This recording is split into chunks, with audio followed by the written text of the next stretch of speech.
Heard him here live on News4Jax and News4Jax.com. Governor Rick Scott issuing a state of emergency for 42 of the state's 67 counties, Northeast Florida included. Channel 4's Ashley Harding's at the Duval County EOC, where the governor just finished touring the facility and talked to the media. Tell us more about what he's advising Floridians. Well, he and city officials all agree that the biggest concern right now is flooding. That is the biggest risk. That's something Mayor Lenny Curry also stressed. He was also there alongside, standing shoulder to shoulder with Sheriff Mike Williams. As many as 15 inches of rain possibly in some parts of the state. We're also talking about possible tornadoes. 6,000 members of the National Guard ready to be dispersed should the need arise. Again, their biggest advice is don't drive through standing water, don't touch downed power lines. And remember, Zika virus is still a concern. Be mindful of standing water around your home, wear protective clothing, as well as secure your patio furniture. Yes, we as Floridians are used to storms like this, but still be prepared. Don't take this lightly. Listen more to what they have to say. Our emergency operations centers have already been activated to level 2. We have great emergency management teams around the state. We have a great emergency management team right here in Jacksonville. The mayor's team is ready. The sheriff's team is ready. Everybody is getting prepared. But you, all of us, have to get prepared ourselves. 3 days of water, 3 days of food, have a battery-powered radio. If you think you might need a shelter, know where the shelter would be. And some more information from the city just handed to me. The city does not provide sandbags. You're encouraged to check with your local hardware stores for those supplies. Another thing, also keep in mind about shelters. They will be opened on an as-needed basis. Keep an eye on us. We will keep you up to date on when they are opening, if they were to be open. I'm also told there's going to be another briefing sometime this afternoon. We are hearing sometime after 2 o'clock. We will keep you updated throughout the day. Reporting live downtown, Ashley Harding, Channel 4, the local station. Let me add to what Ashley just said. While the city of Jacksonville doesn't provide for sandbags, I do know for a fact that St. Johns County does, as well as I do believe Bradford County, for the locations where you can go and fill as many as 40 to 50, depending on the location. Go to News4Jax.com. All you need to bring is a shovel. They'll provide the sand and the sandbags. Meantime, I know moms and dads are worried and they're concerned about school. So far, no classes in the area have been canceled, but many after-school programs, extended daycare being canceled because of the potential. Duval County Public Schools, St. Johns County Public Schools, and the YMCA of Florida's First Coast canceling all after-school activities tomorrow. That includes athletics, extracurriculars, and all evening school meetings. And again, as of right now, there are no plans to cancel class.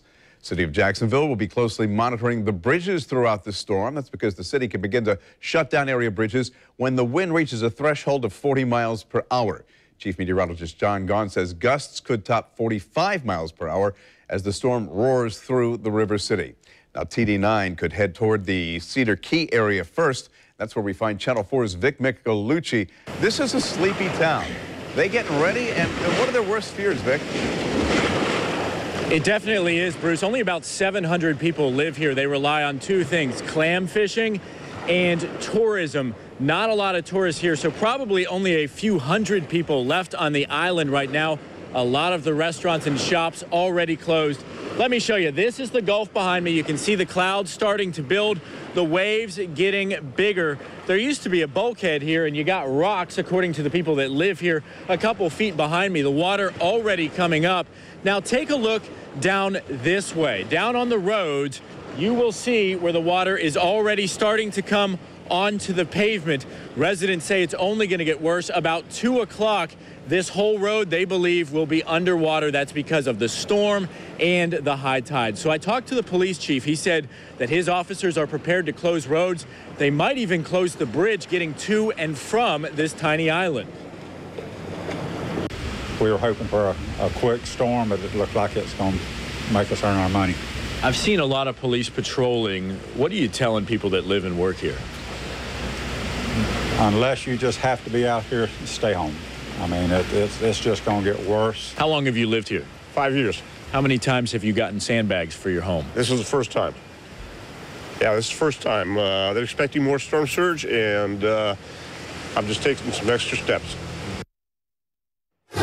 So the city is giving out free sandbags to people who live here on the island. We have also seen barricades and a lot of people putting up plywood over their windows and doors. They are worried about the storm surge, the high winds, and the potential for some heavy rains.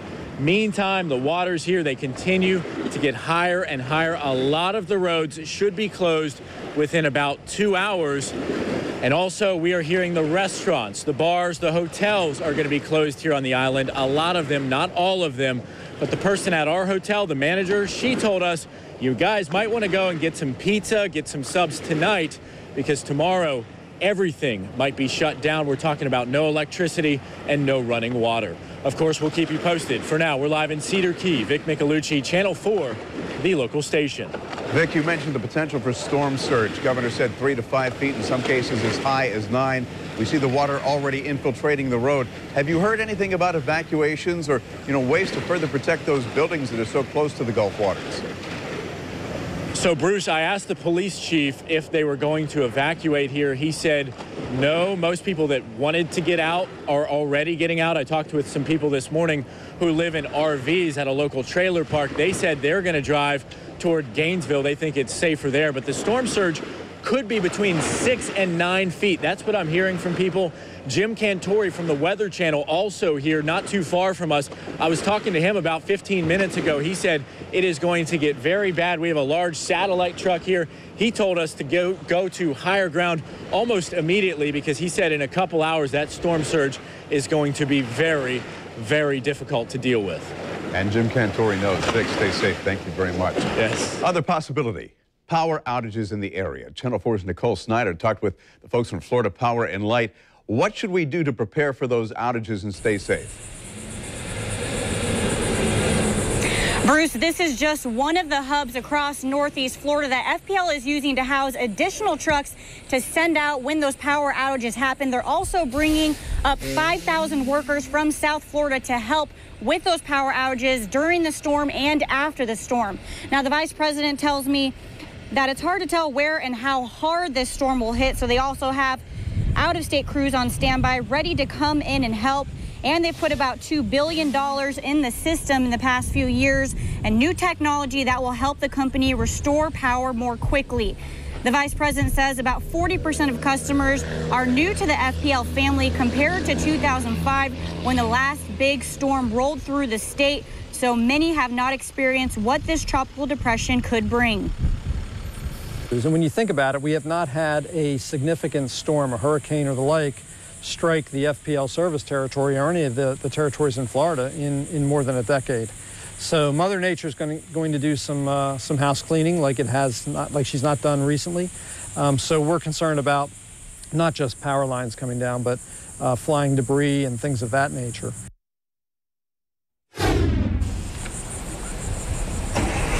And FPL is taking this storm very seriously. They also want their customers to take it seriously. They are telling them to make sure they have an evacuation plan, that they also have an alternate source for power if it does go out, especially those who need power for medical needs. So you definitely want to stay up on that and have that backup plan ready once this storm rolls through. For now, reporting live in St. Augustine, Nicole Snyder, Channel 4, the local station. Nicole, thank you. Hope you have the Hurricane Tracker app. If not, this is as good a time as any to download it. Go to your app store. You'll find the WJXT Weather Authority's information right there on your phone. You can send us photos of weather in your neighborhood through the Storm Pins app.